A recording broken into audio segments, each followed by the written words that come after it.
So let's just dive right in, and just, you can start, Uncle Larry, if you'd like, but just sharing with me, what has this experience been like for you?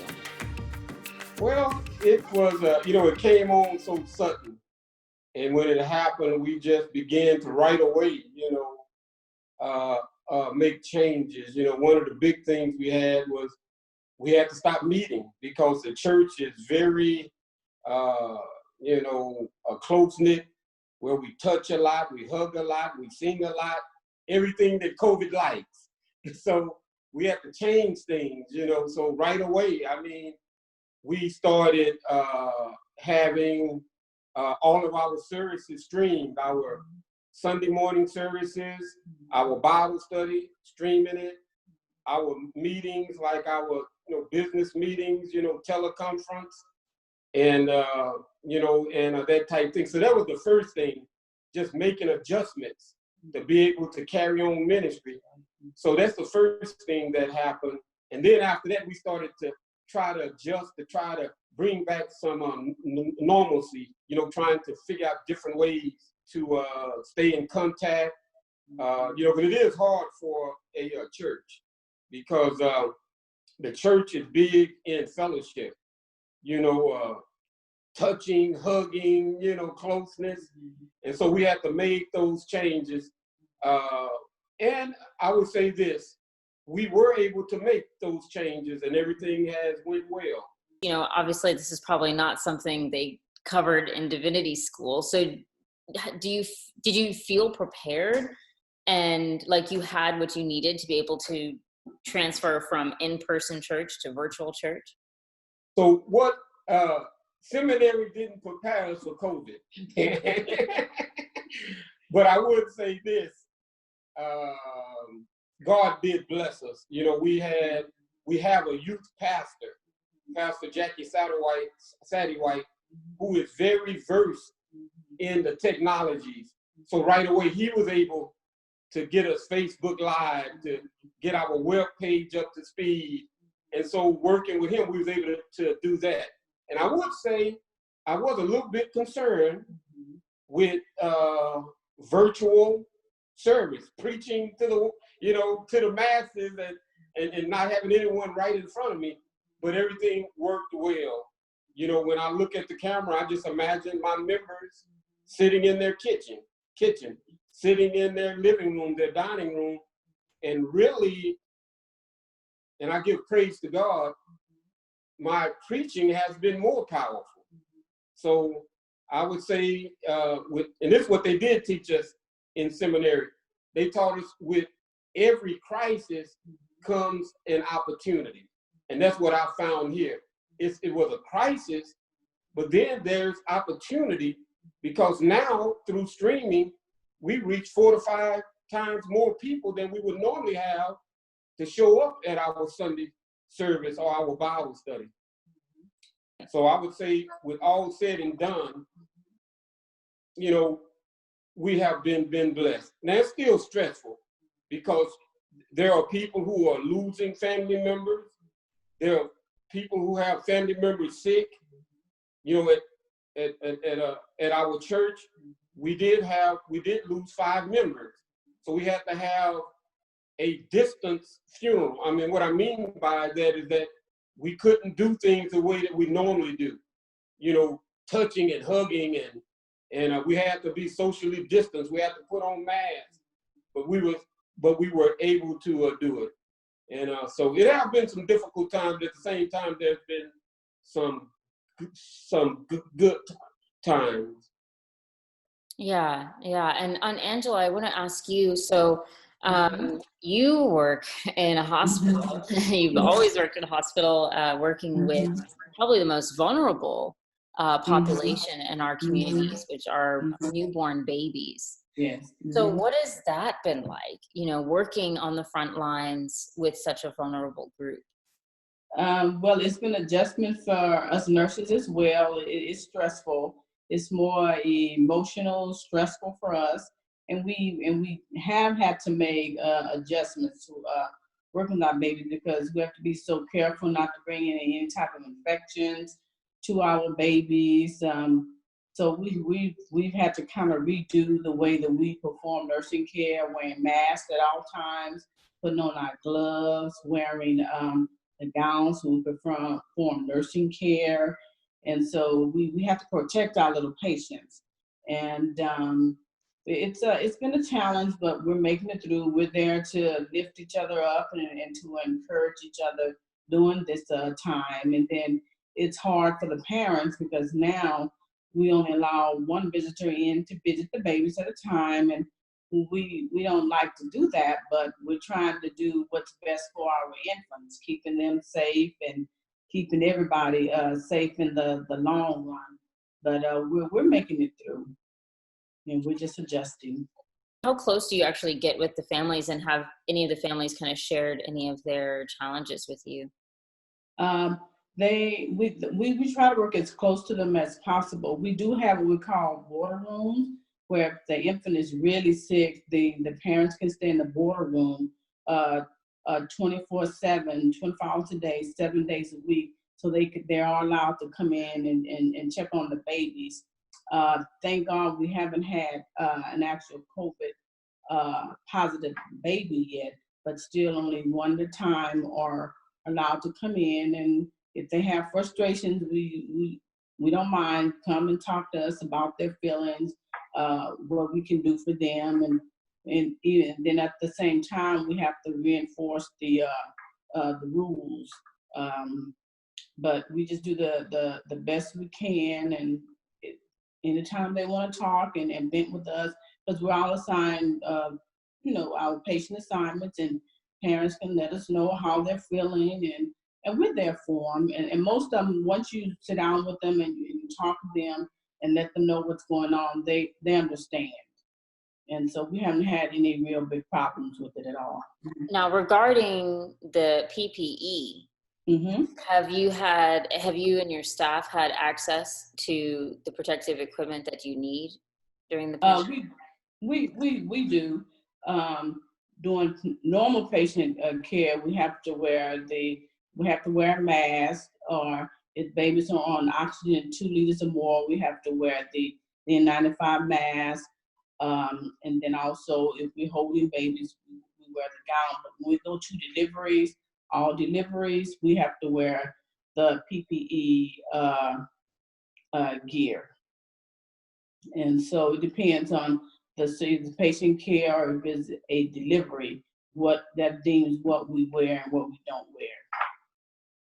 But there hasn't been any shortage of the equipment that you need? No, so far we may get low, and so we'll borrow, we call the essential supply, and they will supply what we need. But we have regular masks, we have the N95 masks. We get low sometimes, and so we just have to, what happens, we have to wear one mask per shift.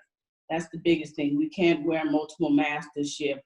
We can only wear one mask a shift, because the COVID units, they have to make sure they're supplied before any other unit. So we being the NICU, we wear one mask per shift, get a regular mask, and if you need to wear the N95, that's one mask, and the N95s, they get sterilized up to 5 times, then we get a new N95 mask. And that's our hospital protocol. Changes are made all the time, so we try to follow whatever the unit and the hospital's protocol is for our PPE. How did the masks get sterilized? We send them down to sterile supply through logistics, and they sterilize. We put it in a brown bag with our name on it, with 1, 2, 3, 4, 5, and that lets them know what cleaning process this is for us. And at the end of number 5 wears, then they get thrown out. And so that's just their process. We don't have our personal N95s yet, so these are the hospital N95s that the NICU is using right now. Now, this is a question for both of you. Okay. Obviously you both have still been working, but I would imagine that, since a lot of things closed, Of course, there were fewer outings to go to, so it was probably more time at home together. And so what was it like navigating that as a couple? Any times where you needed a little bit of space, or was everything okay? Well, actually, I'll answer it on that, but I think we're kind of homebodies anyway. So the biggest thing that we miss is we like to go out and have dinner. That's the biggest thing we miss. I miss that more than sports. You know?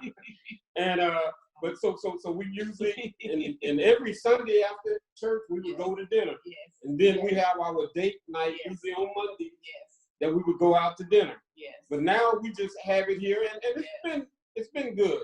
You know, we just made adjustments. You know, sometimes we'll pick something up and bring it home, and we're cooking more. Right, exactly. So really, it hasn't bothered us much. The one thing that I'm gonna throw this in, I'm gonna give to Angela, is our grandson. We haven't seen him since spring break, so we have chosen to wait until this is over to have him come. And I explained it to him that during this pandemic that we are quarantined, you know, and so I'd say that's been a little hard, you know, not being able to spend time with him, to touch him. Now I FaceTime him, I call him, and you know, so we stay in touch.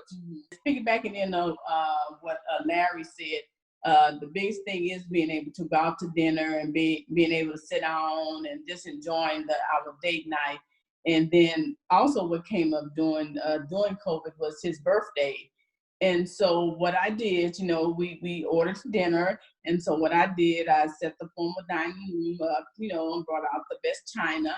And so we were able to sit down in the formal dining room and enjoy a nice dinner and have a little cake for him. So we learned how to improvise during COVID. You know, we can't do everything. So you kind of have to think outside of the box in order to make it through. And we enjoy spending time together because I work the 12-hour shifts.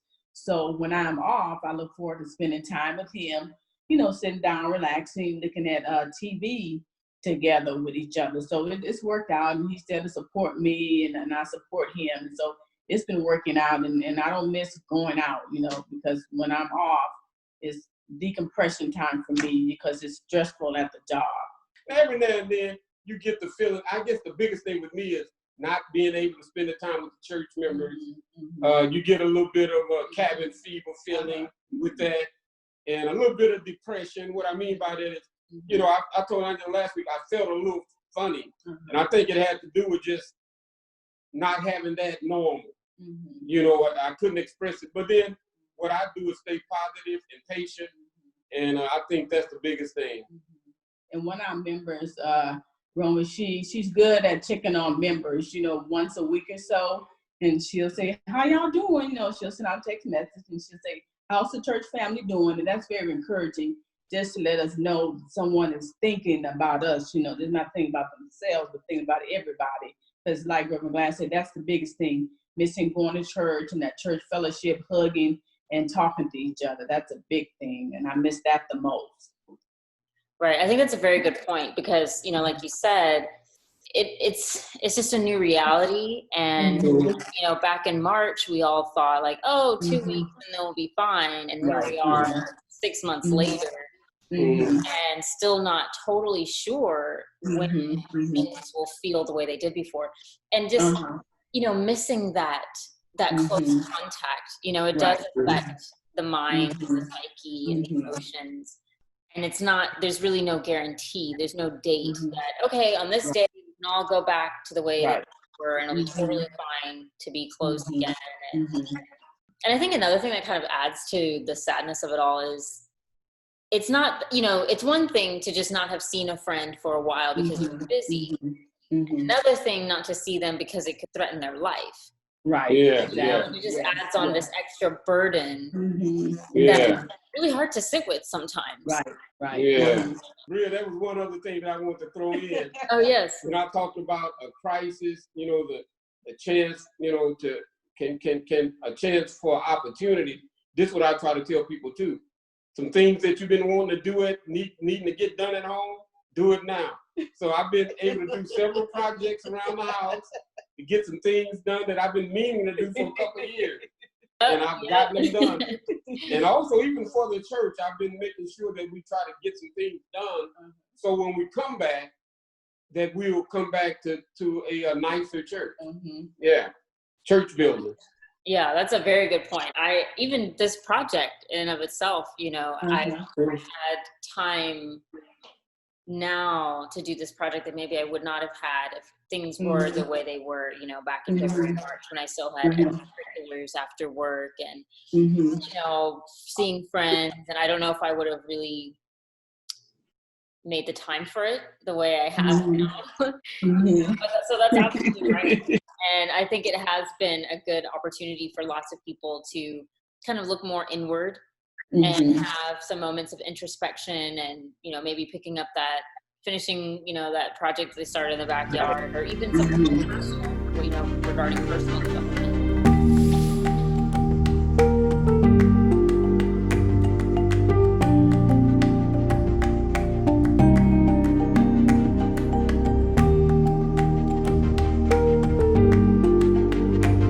Now, with the different executive orders and like relief funds, I would imagine that doesn't apply to churches, or does it? Yes, it does. So there was several things that was made available to churches. The PPE, we were able to get masks, hand sanitizers, a thermometer, and so we was able to get that. And even the payroll protection plan. They have churches are organization. Churches are qualified to apply for it. Yeah. What we're doing now is that because of COVID is going on for so long, they're having what we call an ECMO class, and what the ECMO class is, that they're teaching. We're getting the sickest patients at BAMC, and they're putting them on what we call a hard lung bypass machine. And this is a two-person job. One takes care of the patient, one runs the machine. And so this is the last thing they do before death, death. So they're doing this. We're having 2 emergency classes. They're not quite emergency classes, but classes for the military this month, civilians next month, because more staff are needed to take care of the patients. And they're supplying us with all the equipment and supplies we need, but it just, we go through it so fast because it's for they have to supply for the whole entire hospital. So we're getting it. It's just they got to keep up with the pace.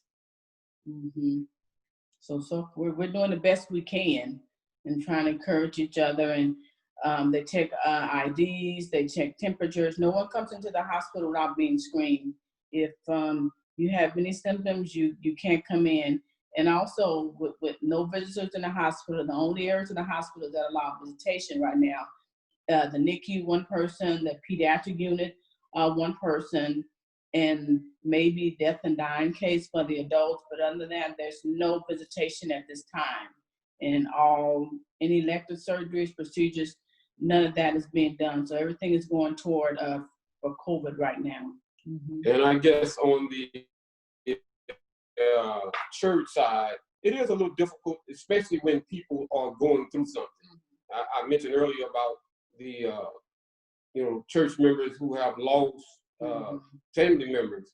It's it's a little difficult when you can't reach out and console someone who have lost a husband, a wife, a child, and you have to be at a distance. So it's a little difficult. I try to make up for it by just reaching out to them in different ways, checking on them more often. My final question, I just want to ask, to anyone watching this or just the general community, what is a word of encouragement that you have, or something that you hope we would come out of this feeling or understanding? I think it just be positive. Eventually, we have to be patient, and we hope and COVID won't last. And so we have to be patient with ourselves and with each other, you know, because it's gonna take all of us to help to get rid of COVID. And so we just have to be patient with each other, and I think we'll make it through. And that's the same here, you know, like I said, what I keep telling even myself is to be positive and patient. I think that's excellent advice. Need that on a mask. Positive. Yeah.